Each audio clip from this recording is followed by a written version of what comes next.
esengo lisusu ya kotema liboso na bino après moi mikolo ebele tozalaki na bino te lelo tofumboli lisusu plateau na bino ya lisolo ya mposo oyo ekozaka bongo désormais tokobanda kotournaka yango ezala plateau ambulant, ça veut dire que tokobanda kokita sur le terrain tokutani na invité tosololi na ye mpe tokolakisa bino oyo nini ekosengela mpo tosolola lelo tokosolola bongo matali bongo makambo ya ndeko ya biso Jean-Marc Kabund nayebi ete boyebaki botalaki makambo nyonso elekaki tobandaki nano akobima lelo abimi te toye kokende na procès na ye libération babengaki yango procès ya libération mpe tokomona kaka Jean-Marc Kabund azali bongo na kati ya boloko akokoba obe na kozala na kati ya boloko na yango na yembe bino mokoma lelo mwana mboka Jonathan Dioka azali bongo okadre na kati ya parti Alliance pour le changement ya Jean-Marc Kabund ye nde tokobeta na ye masolo wana ayebisa biso eloko nini ekoleka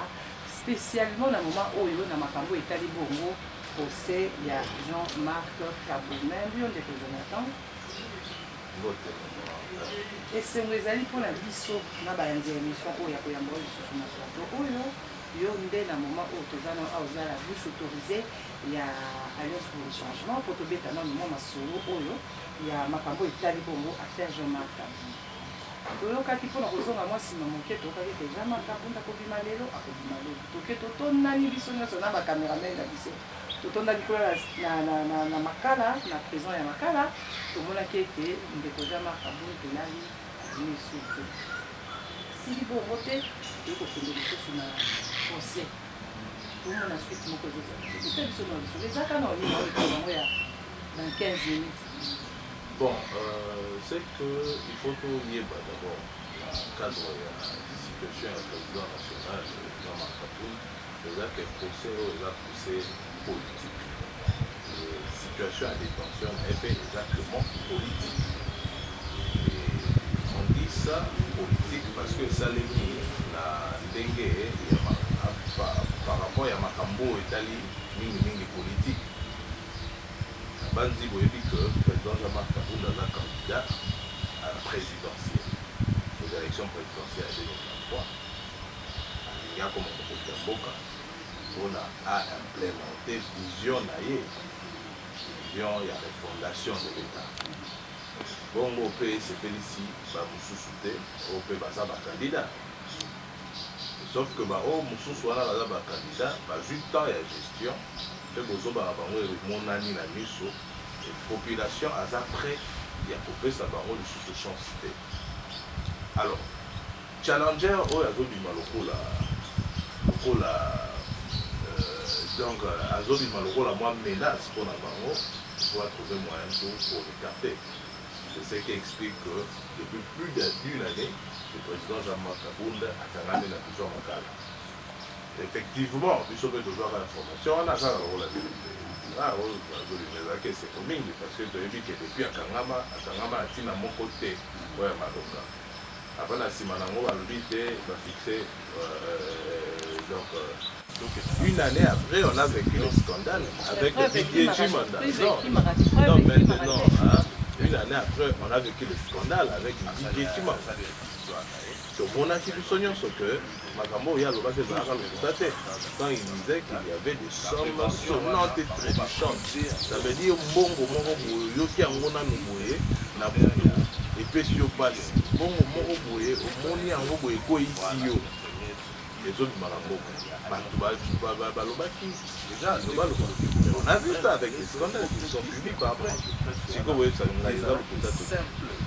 solo expliquer d'abord ceux qui va s'ambisser avec les pouvoirs avoir raison. Mais maintenant, nous avons des preuves, effectivement, que nous avons un régime en place, nous sommes en formaté, nous sommes les là-haut inflation, mais devises de l'achat du jour, même, je ne sais pas, aucune économie peut permettre. C'est ça. Alors les gens font des choses sans imaginer même la conséquence du point de vue économique. Deuxième objectif est dans la Balobi, wana kutu oyo anticiper ngai eza la prévention moko boye balobi ya propagation des faux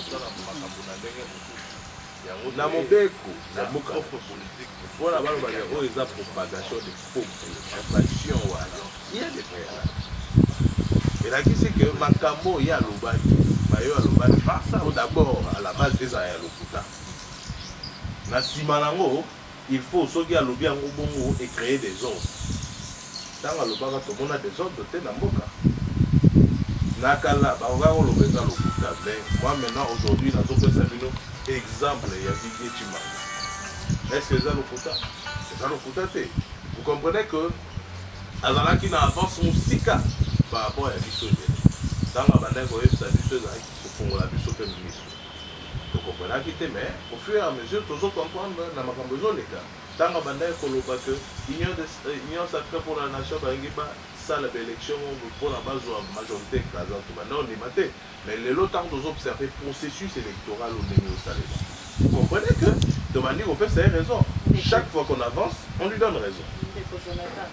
Tant que a dénoncé que le débat pour la base de la majorité donc dans le Parlement, est-ce que comment on a fait que y a des promoteurs la majorité pour les gens basés à la bourse va pour faire pression dans la casa il y a un gouvernement où il y a qu'on va dire au sous sali matam allez Simon pour dénoncer comment on a fait que y a un monde comme ça là bas c'est pour soi madame il faut pas tout confondre gestion à Mboka na gestion à moi du tableau d'un mois. À l'époque on avait un problème. À l'époque, on avait 3 présidents dans ce pays. Comment ça? On avait le vrai président. Le vrai président, c'était le président, l'ancien président. Oyo batuto bana organisaka ye mutazo gérer mboka. Tozalaki na président nommé.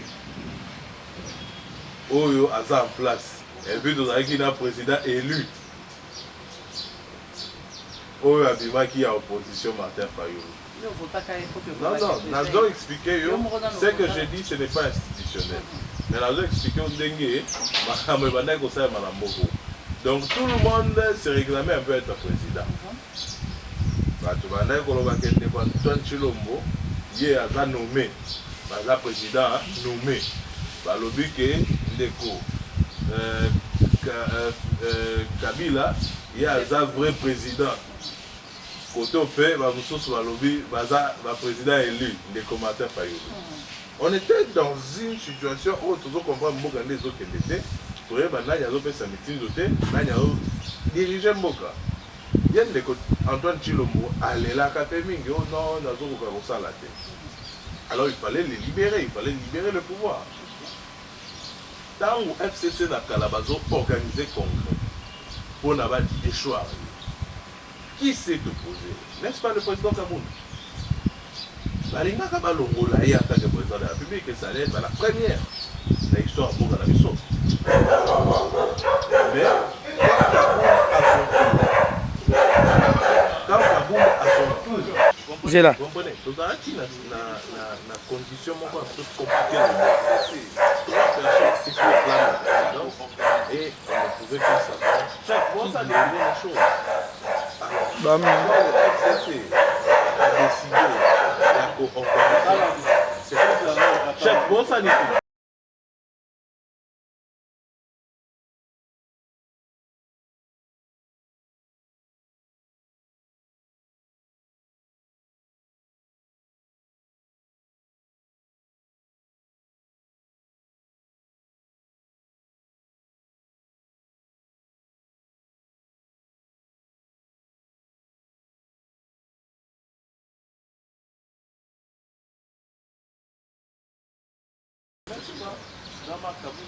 FCC à l'époque, on avait destitué les conditions qui s'étaient opposés, n'est-ce pas?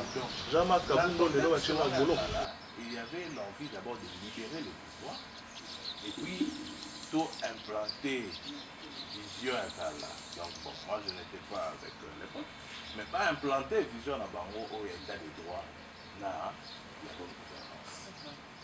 Et tous ces sacrifices qui ont été faits, c'était avec cet objectif-là.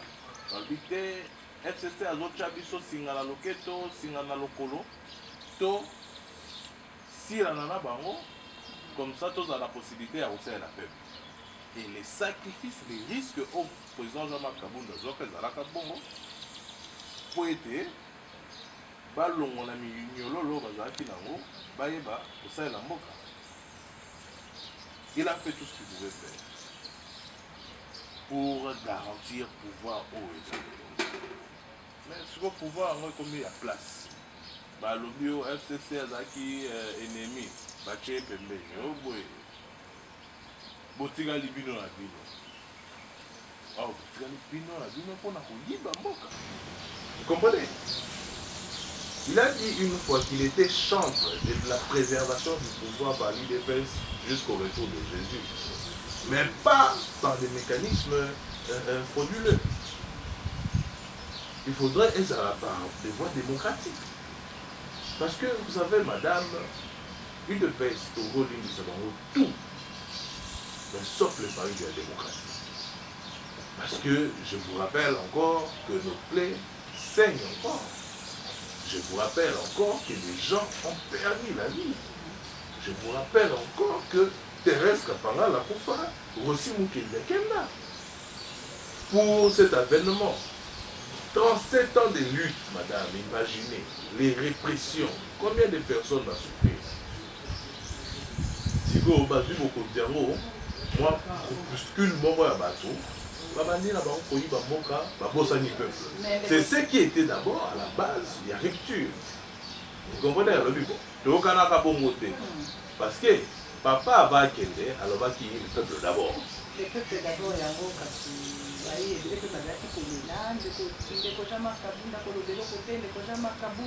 qui ye mutasalaki boye asali biso na majorité tokóma na majorité tokomi mpe ezosimba kaka te ndeko Jean Marc Kabundi makambo ebele elobamaki voilà tokomona ndeko Jean Marc Kabundi bakangi ye mpe asali divorce po bondeka balobaka mobali so asali divorce yo mwasi ya mibale po yenda akomaki yene moto azwaki poids ya FCC parce que ye moto aordonnaki to acordonnaki nini union sacrée. On peut le dire ça, mais les gens qui bakabwani na ndeko Chilombo bakabwani kokabwana ngo pe meme na prison. Lecture ni ko ko sala penza ni loko wana ya kokangama ndeko Jean Marc Kabundi na relation au bazaka na moto. Il n'y a pas de mot pour ça, c'est de l'ingratitude. C'est de l'ingratitude pure et simple, profonde. Ataba o kala o bandaki kobenga ba criminel mokonzi ya mboka kala o bandaki kobenga rwandais. Il n'a jamais fait ça à ses proches. Vous comprenez?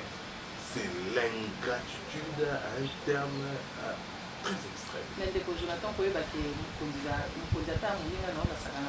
Makamba boninga ezala na. Écoutez. Mokonzi ata aza moninga, mokonzi ata aza mayele te soki aza moto na okobima te na public. Non. Et ça, vous savez, le président Jean-Marc Kabundi c'est un opérateur politique qui croit à une vision. Bon, ça s'appelle l'idéologie. Vous comprenez? Ça veut dire que Atazan alliance nanani, tant que ma base au bazaraki nango, le fondement et alliance na bango, et aussi il faut katana. Et ça c'est ma camarade qui me conduit comme ça que Janelo. Si lui, le président Jean-Marc Kabundi, a tenu tête à tous les régimes prédateurs que nous avons connus dans ce pays. Est-ce que là, au Baouti, il y a un balabal, non, il a tenu parole. Il a tenu parole, il est resté ancré dans l'idéologie de base, il est resté ancré dans les valeurs de base où il s'est dit que il ne peut pas son pouvoir à travailler social à peuple. Mais les lots, ceux qui sont à la social à peuple, n'est-ce pas que tout le monde a été dégradé encore? Ndeko Jonathan, ndeko Jean-Marc Kabundi azali bongo moko ya bakandidat na élection oyo tokosala na décembre. Mais tokaki te liste na bino parti na bino bakoyeba ngo te na ministère intérieur sikoyo oyebisa ngai akozala na mécanisme nini po bino mpe bato oyo aye badepute bakandidat député ya alliance pour le changement boza te parce que boza na liste te nazonga mpona motuna oyo mais naza mposa to exploite matière to exploite matière ya procès mais nazonga mpona kana na motuna oyo tokokoma na tokoleka no malembe po batelespectateur balanda mpenza bayoka biso toremplissa procédure nyonso conformément à la constitution, conformément à la loi portant organisation et fonctionnement du parti politique. Moi, RDC. Tout ça la démarche de manière très correcte au niveau du ministère de l'Intérieur. pour n'avoir fait sa victoire vraiment. Donc, tout en bon, plus de 15 000 dollars. Ok? Oh, 10 000 dollars et dans la trésor public, nous avons la preuve de paiement. Et puis 5 000 dollars, il fallait y servir le rôle là, frais administratifs. Vous comprenez que du point de vue de la loi, nous sommes en règle. Moi, dans mon béco, dans le législateur à Zopoma, il faisait allusion à beaucoup de choses. Comment on a des risques, des risques eux pourraient compromettre même la démocratie. Alors, le législateur a mené pour ça la bonne. A des mesures conservatrices, des mesures où ils permettent que actes à la produit par défaut. Donc, ça veut dire que quand vous remplissez les conditions, au bout d'un moment, si le ministère de l'Intérieur n'arrive pas à vous décerner l'agrément, le fiche de papier existe. Au bout d'un délai, je pense que c'est de 15 jours. Et nous, on a suivi la loi. Et récipicé wana et sali office, il y a agrément. Ce n'est pas nous, c'est le texte. Peut-être pouvoir les éternels pour le faire de manière exprès. Qui savent vraiment que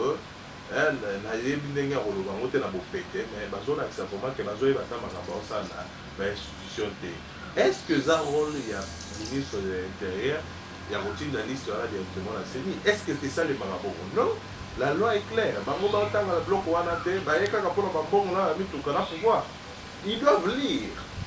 La première chose que vous faites, que vous devez faire quand vous avez une fonction, c'est de vous recycler. Voyez ma base opérationnelle, il y a fonction. Mais il y a des gens qui ne connaissent pas, ils ne lisent même pas les procédures administratives simples. Pardon, là, si c'est un élément. Là, si c'est un élément. Normalement, si nous, on devait apprendre que partie n'a vu ses exclus, on a papier, on a pambala, on a quitté.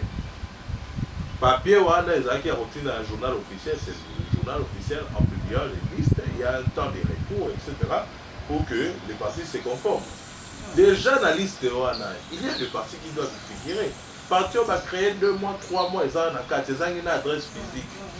Mais qui nous gère dans ces pays? C'est des aventuriers, madame.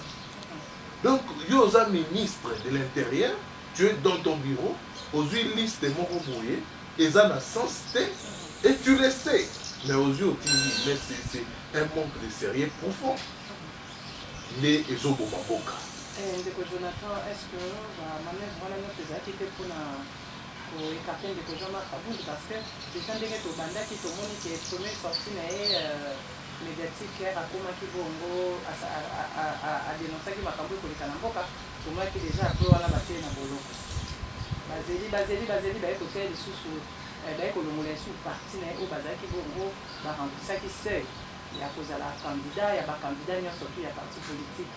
Sikoyo comment est-ce que kozala quoi tout qui motema Jean-Marc Kabund pour na koyebize que yo il faut vendre kanya.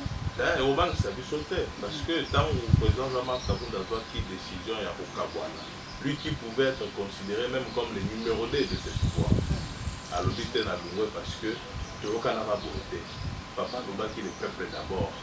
À loba qui marvelate. Papa loba qui ramute. Il disait le peuple d'abord. Il fallait que la population ait la caillasse. C'était la promesse de base. Et si les gens sont sortis dans les rues, mais ce n'est pas ce qui est arrivé. Et le président Jean-Marc Kabund n'a pas sûr à Zamoto, il y a Boigna. Il y a pas que c'est là où ils ont emprunté, les sans conséquences. Il y a un sérénité au hasard, même pour nous à Katia Boloko. Assez la liberté provisoire même pour nous à Boloko à Bella Kate depuis la Botama si on est dans Boko non on a homme politique qui est en plus en fonction à côté de prison à Oumela Bongo sans casser la habilité à Bella Tao bâti dans l'Europe pour se faire soigner. Ça veut dire quoi? Dans un état d'esprit à combat, on sait que le changement au bout de l'Ukraine est aux facilité parce que les médiocres sont donc banganzami Donc, bakangi mboka, batie mboka na sécurité. Et ces gens-là ne vont jamais permettre parce que bisoto ça c'est long bani. Donc, tu y dit que ce n'est pas sans conséquence. Et la preuve est que toujours continuer à lutter. On ne se dit pas que bon, ok, parce que il faut ci, il faut ça, de continuer comme il est là. Non, on accepte ça et on va toujours poser des actions en tant que parti politique. Alors, on peut savoir une baisse là, on participe pas à l'élection, Ndeko Jean-Marc, Ndeko Jonathan Dio Kabapenda, on a pour rappeler que vous avez le rôle national en charge de relations avec le parti et partis politiques et associations amis, la Alliance pour le changement, tout est quand même du solo et à procès Jean-Marc Abou, beaucoup mieux. Bon, toujours de la verdict qui sera rendu le 6 septembre. Première audience, ça qui confrontation entre l'exécutoire et le ministère public et la partie de l'intérêt. Où il qui déjà prévention par prévention, je explique qui va clairement. Deuxième séance, c'était effectivement la plaidoirie où l'avocat fait ça qui va moyen de défense. Il y a 12 préventions, mais tout ça, on a 4 infractions. Parce que les mêmes préventions, hein, elles ont se répété. Les infractions autorisées au Sénat, elles ont premièrement outrage au chef de l'État, deuxièmement outrage au gouvernement, troisièmement outrage au Parlement et quatrièmement propagation de fausses vous comprenez? Et tant où puisque moi j'ai eu la chance de participer à ce procès depuis les débuts, à niveau posant, parti des Fordérés, tant aux yeux dans le bas. Et PCP, ben, élément de défense dans haut, où ils ont tiré dans l'Ibé quoi, Boka. Ordonnance, Oyo, et puis ça, Timbela, Nabato, pour la Loba Loba, l'infraction au outrage, voilà. Je pense qu'ils ont à 1983. Ordonnance, on les attend à 2 articles. Le premier, on parle de l'infraction, de l'outrage au chef de l'État ou aux forces. Et puis le deuxième, on met en exergue la loi. Maintenant, dans 4 ordonnances, on expliquer les éléments où ils ont dans 4 outrages. Est-ce que ceux qui n'ont pas sonné, n'ont outragé? Est-ce que ceux qui n'ont pas symbole, n'ont outragé? Voilà. Maintenant, les éléments constitutifs, il y a outrage que nous trouvons en doctrine. Vous voyez, Kela Sanibeko, Yebi, Souci à droit. Yebi Bendi, c'est là, il y a droit. Alors, le ministère public, tant où, a chargé le président Jean-Marc Kabou, à 8 sources, il y a droit à Wanda. On a pour citer ma prévention. À charger sur base de mais à boui quoi annexé préalable. Nous sommes au lobby, mais ce que l'ingui, comment dire, ce qui ont l'ingui, s'inspirer de la doctrine, mais est-ce que pas complètement? Pourquoi on rejoint la doctrine et puis on bimine la doctrine? Soit tu prends la doctrine, soit pas. Mais on va s'aligner. Kaka, élément constitutif ndam on a chargé. Oyo batiki wana sigo les préalables. Et là ici que tout qu'un ami balende avant que les préalables des animaux dans la doctrine. Outrage au chef de l'État. Le chef de l'État doit s'en plaindre. Personnellement, il faut à se plaindre. Quand je parle de plainte, parce que c'est le droit, on n'en fabrique pas ici. Quand on parle de se plaindre, il faudrait y aller à saisir justice contre mon tour. Donc, il y a un ministère public de l'Obi. Bon, là, ça a plainte, il y a président de la République. Bon, là, ça a plainte, il y a gouvernement, ou bien même un membre du gouvernement. Dans le Parlement, Oyo, président Jean-Marc Kabou, a un membre constituant. Et d'ailleurs, hein, dans des cas pareils, comme il est député national, ils ont un régime disciplinaire au sein du Parlement. Ils ne vont jamais le poursuivre. Est-ce que ça a un sens? Donc, Totimbeli na mwangonga que le ministère public a dit vraiment il faut tout recycler en gros. Pour la makambo ils ont salema ils ont makambo soni na bato bazota tu pour la période batalia c'est pour les changements là on a son avis pour la jamais kabou ate loko côté beaucoup de c'est bon ça c'est non écoutez wana kutu nazo expliquer du fait que au cas où on dimi à terre mais bon respecter la procédure mais d'abord madame est-ce qu'un acteur politique ou un candidat président de la République hein ou un opposant ou un parlementaire par contre pour l'opinion est-ce que ma non moi on a parce qu'il a le droit de affirmer qui nous dit à l'oba qui vérité la vérité on est choqué qui peuple non mais si quand on la vérité non non vérité et choqué qui peuple si parce que vérité on a ndenge ça biso patient on peut que na et c'est ça qui peuple mais bateau baza wana na moi kabal na bango balingi peuple asepela te bango nde bazokoa mais peuple asepelaka la vérité vous voyez alors maintenant expliquez-vous na contexte wana oh il y a un homme politique candidat à la présidence un parlementaire il est opposant il y a sali conférence de presse naie bino bozui maye ya lobaki wana bokomisi yango infraction est-ce que ça les wana eza obstruction à la liberté d'expression wana eza obstruction à l'état de droit l'état de droit oyo toyembela banzembo oyo tokufela na bamarche parce que lelo ngambo eza nini ngambo eza lelo soki bakangi président Jean-Marc Kabund et que bakondamne ye par rapport à maye oyo bazoloba wana ata bino bato ya makoma mpe ya maloba esili mpona koloba nini parce qu'il y aura déjà une jurisprudence oyo eza mpe babendela ya mibeko parce que ntango basambisaka moto ya la loi mais il y a aussi les sources de droit lokola la jurisprudence baloba te Kabund alobaka tokangaka ye tosambisaka ye tokondanaka ye yo olobi yale et comme une référence pour tout le monde donc ça veut dire que opposant koloba esu na moko te bino bato bosala journalisme boloba nini baoyesa bino booutrage babiloko wana yango tolobi ke ezofaire reculer démocratie sikoyo bokosenga nini na procès baprocès bokokende bobi verdict eza bientôt na makambo nyonso bareproche ndeko Jean-Marc tolandaki bongo na procès na ye oyo akoloba ete nga mwasi na ngai na série ya président Kabila mwasi nani bakangaka motu te tofinga mama Denise e tofinga mama Oli tosala alobi bongo te batikala yoka kasi non il faut qu'on toza na baimage tolakisa baimage non madame j'étais dans la pièce alobi ke na série wana Kabila Tshisekedi alobela laissez-moi nayebisa bino ndeko Jonathan parce que yo obimisi mafinga alobi afingaka motu te non ce qu'il a dit c'est que IDPS balobaka nini te na maman Olive. Voilà, qu'est-ce qu'on n'avait pas dit? Qu'est-ce qu'on n'avait pas dit? Oui. Pas forcément l'ancienne première dame.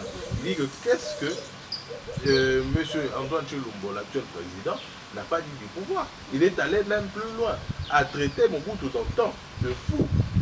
Qu'est-ce que son père n'a pas dit du pouvoir de Kabila?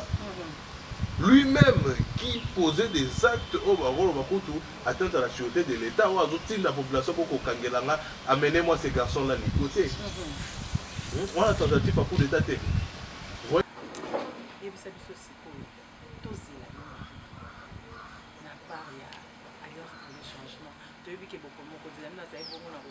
puis, vous avez une chance. Série à Tshisekedi, il faut attendre.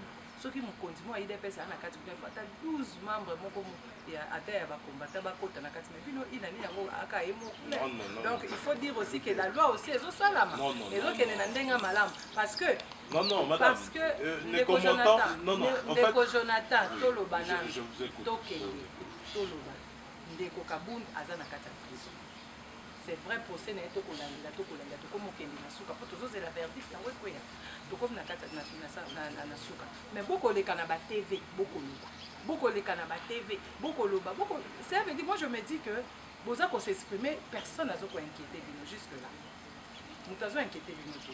Alors tozela nini na verdict oyo au cas où eza na défaveur ya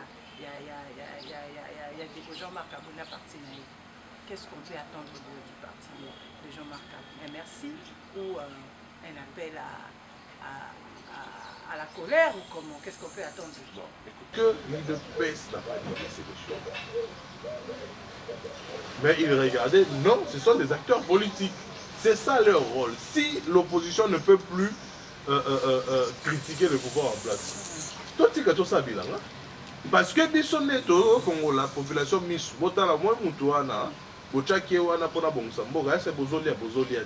mais à autre immeuble à Dubaï. Est-ce que vous mais à autre c'est à nous, l'opposition, d'informer la population et de dire maintenant à la population pour payer ça voter parce que Alingi bien à binoter. Des congélateurs de yoga, tout côté, déjà malgré même la soupe, chapeau, il y a des saucisses, il y a des saucisses, tous les n'a pas alliance pour des changements. Tu as vu que beaucoup de gens ont dit bon on a et puis bon on a chance. Série à c'est que il y a Kabila il faut attendre ceux qui m'ont conduit moi il est ça na kati il faut attendre 12 membres moko ya ata ya ba combattant ba kota na kati mais bino il année yango aka emo donc il faut dire aussi que la loi aussi ezo salama ezo kene na ndenga malamu parce que non, madame. Parce que les commentants, non, en fait. Jonathan, Toloba, je vous écoute. Toloba, Ndeko Kaboun, Azana Kata. C'est vrai, procès n'est pas Tokolanda, Tokolanda, Tokomokende, Nasuka, pour tous la verdict, la Wekoya, Tokom Nakata, Nasuka. Mais beaucoup de Kanaba TV, beaucoup de Kanaba TV, beaucoup de Loba. C'est vrai, moi je me dis que, vous avez s'exprimer, personne n'a inquiété, jusque-là. Nous avons inquiété bien. Alors, tous les amis na verdict au cas où ils ont une défaveur, il y a des Jean-Marc Abouna parti. Qu'est-ce qu'on peut attendre du parti de Jean-Marc Abouna? Merci ou un appel à la colère ou comment? Qu'est-ce qu'on peut attendre? Bon, écoutez, je voulais vous interrompre, mais c'est bien aussi sa allégation de madame. Nous sommes trois partis de l'opposition, mais nous avons comme idéologie la social-démocratie. Ça veut dire que nous avons démocratie. On croit à la démocratie. Et la démocratie a des valeurs. Nous ne sommes pas l'UDPS. Il ne faut pas aller croire que l'Alliance pour le changement le confondre avec l'UDPS. Nous n'avons pas des officines politiques. Oh, la chimie et intoxication. Nous insultons personne. Nous dénonçons. Non, même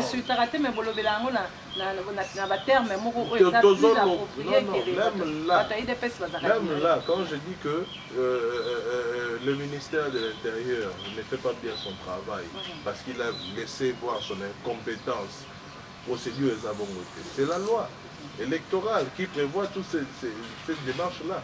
Ce n'est pas moi, je n'invente rien. Ce n'est pas moi qui crée les droits. Je ne suis pas législateur, madame. Pas actuellement, en tout cas. Biso, ceux qui vont gagner, biso, t'es parce que le régime est malade. Pourquoi ce régime est malade? Biso, Toloba, le président Jean-Marc Kaboul, tu peux ça un cadeau. Balaksa, biso, si effectivement il y a un état de droit. Oh, ils suivent bango awa, ils piège na bango moko, c'est reposé contre eux.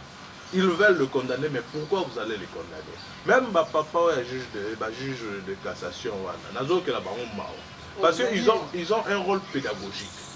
Et le procès Oyo, ça peut défaire même l'essence, même il y a la loi dans. Parce que ça, c'est toucher directement à l'état des droits. C'est toucher directement à la liberté d'expression. Parce que les lois va condamner le président Jean-Marc Kaboul. Attends un jour, on a une jurisprudence. On peut condamner tout le monde qui se lève pour dire des vérités contre le régime en place. Papa, on a bien gros. On appelle mais bon. Bisso, en ce moment, on dit quoi? On accepte notre combat, on le sait. Et on savait que ça ne sera pas facile. Le président même, dans sa dernière allocution, il l'a dit clairement. Je sais que je suis condamné. Et je sais que tout ça était forcément une mascarade. Mais si c'est le prix à payer pour le changement, on est prêt. Vous pensez quoi? Parce que ma champion a dit que l'élection était nette au coup. Non, on va résister. Parce que ce qu'on veut, ce n'est pas devenir député seulement, ce n'est pas devenir ministre seulement. Ce qu'on veut, c'est le changement. Et politique, tout côté en côté parce que toujours fantasmer makamoko bo. Tout côté en parce que tu as passé dans la gestion catastrophique de la peut-être on peut faire quelque chose. Peut-être qu'on peut améliorer les choses. Donc, allez croire tout ce que vous voulez, mais sachez-le. L'Alliance pour le changement usera toujours des moyens démocratiques pour révolter ces lois. Vérité loi est claire, madame. On sait que c'est un procès politique. Et un procès politique, il ne se traite que politiquement. S'ils veulent faire fléchir le président Jean-Marc Kaboun, c'est une peine perdue. Parce qu'il n'a jamais fléchi. Immarcessible depuis qu'il est là. Oh, il garde sa position. Vous voyez le niveau de la détermination de personne. Donc, peut-être l'objectif mais nous, on était déjà préparés à ça et on savait que le combat que nous menons n'allait pas être sans conséquences. Ce n'est pas une très bonne chose. On doit réfléchir et faire pression pour que justice soit faite. Au-delà de la justice, que le président Jean-Marc Kaboun soit remis dans ses droits, comme il a toujours été paisible des citoyens, législateur de son pays. Voilà, on l'a vu pour tout le pays, parce que le 6 septembre, c'était tout dans quelques semaines, dans 2 semaines je crois, lundi à Solo ya posa mokoma lelo, tozali bongo, nayebi que vous allez épelé beaucoup la émission Oyo, na yango le 6 septembre, biso soto kozala bongo kuna, pona koka verdict ya mwana mboka Jean-Marc Kaboun, ou azali bongo na prison ya Makala, kuna asali déjà plus d'une année na kati ya prison Makala. Il faut dire que ce monsieur a des nerfs solides, parce que ndenge waye auti koloba awa que akobela te, akolela te, pour bakotaka boloko ba liboso kaka na hôpital soit ya Nganda soit na Sana mpona kozwa mwa bopemi ya mwa malamu. Mais oyo bino ndeko Jean-Marc Kaboun azali en bonne et due forme na santé ya malamu. Na yango bandeko tokomi na suka vraiment ya émission nazalaki na esengo ya koyambela bino mwana mboka Jonathan Dioka, national en charge des relations avec les partis politiques et association amis ya parti oyo ya Jean-Marc Kaboun, l'Alliance pour le changement. Na ebongo tolobelaki bongo vraiment tobetaki mwa lisolo ya ndeko Jean-Marc Kaboun ebandeli na ye ndenge bakabwanaki na Nandiko Kabila, Nandiko Tshisekedi, pardon, Nandenge Baeko Komalelo na procès tokozela verdict, boyoki, pe bolandi bino moko na matoi na bino, pe bomoni na miso makambo oyo ndeko Jonathan Dioka alobi na yango ngala bino tokokuta na bongo na poso oyo koya mpona kosembola lisusu masolo oyo etali bongo ya politique. Bolanda émission oyo na YouTube AMM TV officiel, na Bradler TV et puis na Africa Radio pour koyoka lisusu pour kotinda pe ba suggestion na bino ngala bino tokutani na mokolo mikolo ekoya.